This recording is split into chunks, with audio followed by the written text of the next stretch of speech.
Les pourcentages de composition massique peuvent servir, surtout dans l'industrie minière où on essaie de sortir seulement un élément. On essaie d'avoir un élément pur, puis c'est ça qui peut être revendu sur le marché.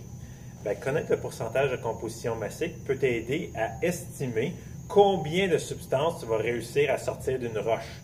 Si tu sais la roche c'est quel minéral, bien à ce moment-là, tu connais son pourcentage de composition massique et tu vas être capable de faire des estimés sur combien de produits purs tu vas former et pouvoir vendre pour estimer tes profits et tout ça, puis demander des prêts. Donc, à ce moment-là, qu'est-ce qu'on va faire? C'est que quand tu sens que tu as un problème comme ça, tu sais qu'il faut que tu calcules un pourcentage de composition massique. Comme ici. Quelle masse de manganèse c'est Mn, peut-on extraire de 250 kg de minerai de pyrolusite? La pyrolusite, c'est ce composé-là ici. Donc, je veux juste sortir le manganèse de l'oxyde de manganèse 4. Donc, ce qu'on va faire, c'est qu'on va calculer le pourcentage de composition massique du manganèse. Je pourrais le calculer pour l'oxygène aussi, mais je n'ai pas besoin dans ce problème-là parce que c'est vraiment juste le manganèse que je veux extraire. Donc, ici, je vais plutôt opter pour la méthode des masses molaires. La méthode des masses molaires, donc, c'est que je vais prendre la masse molaire du manganèse et je vais diviser ça par la masse molaire totale, qui est la masse molaire de la pyrolusite ou l'oxyde de manganèse 4, fois 100% qui va me donner mon pourcentage de composition massique. Donc, j'ai besoin de calculer la masse molaire de ma pyrolusite.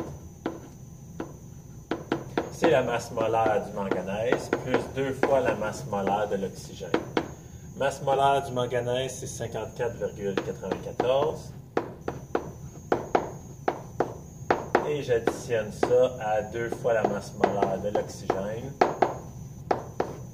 J'obtiens une masse molaire totale de 86,94 grammes par mol.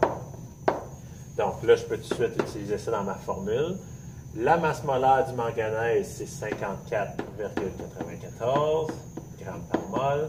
La masse molaire de tout mon composé, c'est 86,94 grammes par mol. Et là, ça va me donner mon pourcentage, 63,19%.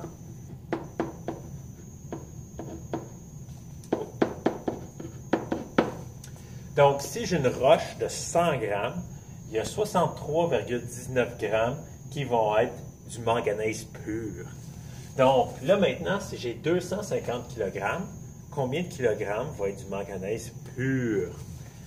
Ce que je vais utiliser une règle de 3. Il ne faut pas oublier qu'un pourcentage, c'est un rapport. Nos amis, les rapports.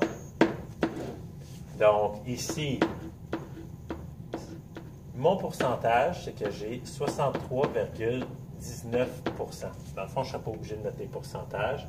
Donc, 63,19 sur 100, c'est du manganèse pur.